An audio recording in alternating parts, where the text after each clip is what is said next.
jusqu'à la pointe, parce que là on voit pas la pointe, parce qu'après il y a encore la passerelle. Mais ça, du coup... je dirais les 75 maximum. plus que ça.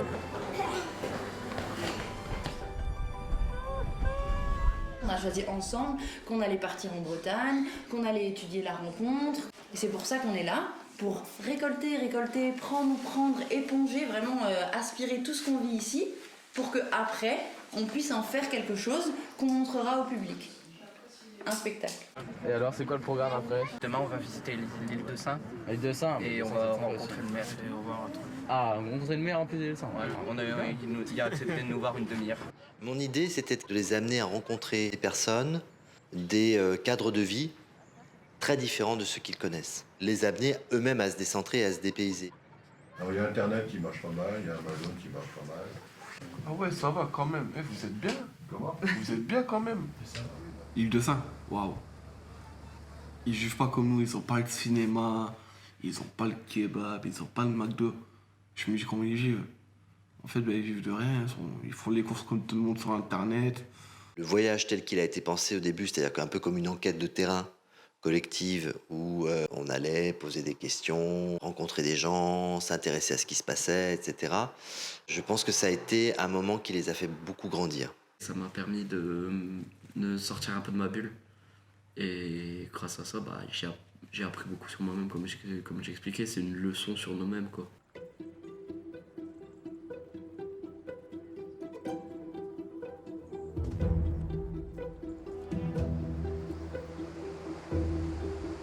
Quand je suis parti au phare, je me suis dit, ouais, c'est chaud. Et je pense que ça a des monuments, puis des personnes qu'on rencontre, qu'on devient quelque chose.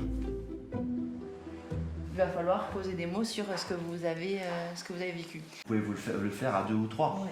Il y a différentes manières de le faire, quoi. C'est vraiment comme vous le sentez. Et vous pouvez même essayer un truc et un autre, hein. Ça peut être aussi une partie qui est enregistrée, une partie écrite.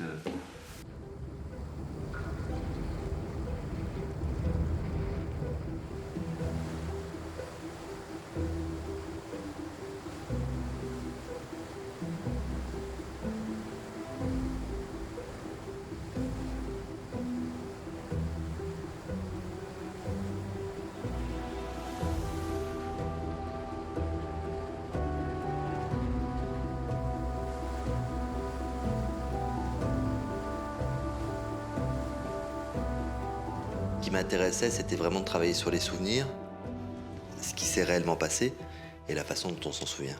On peut pas souvent parler, s'ouvrir, mais on peut s'ouvrir sur un cahier. Il y a des choses à dire, tu ne veux pas le dire à voix haute, tu l'écris.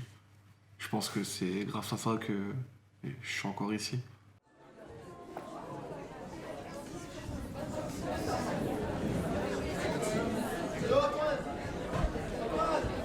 Le théâtre, c'est un moment où on apprend à vaincre sa timidité, où on apprend à placer sa voix, à placer son regard, à regarder les autres en face, à prendre conscience de son corps.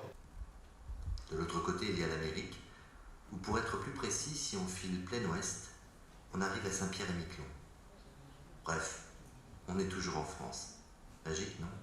Ici, on a toujours peur qu'il y ait un événement qui vienne interférer dans nos vies. Alors que là-bas, on oublie tout, le temps s'arrête. Là-bas, il y a la mer et les bateaux. D'avoir fait partie de ce projet-là, c'est pas un diplôme, mais ça ressemble un peu à ça. C'est un passage, un rite de passage en fait. J'ai été capable de faire ça. J'ai été capable de jouer devant un public, d'apprendre un texte, d'accepter la lumière, d'accepter d'être moi. Parce qu'ils jouent aussi leur rôle, racontent ce qu'ils ont vu réellement et ce qui s'est réellement passé pour eux. Ce que j'ai vécu, je ne l'ai pas vécu autre part. Je l'ai vécu là, en Bretagne.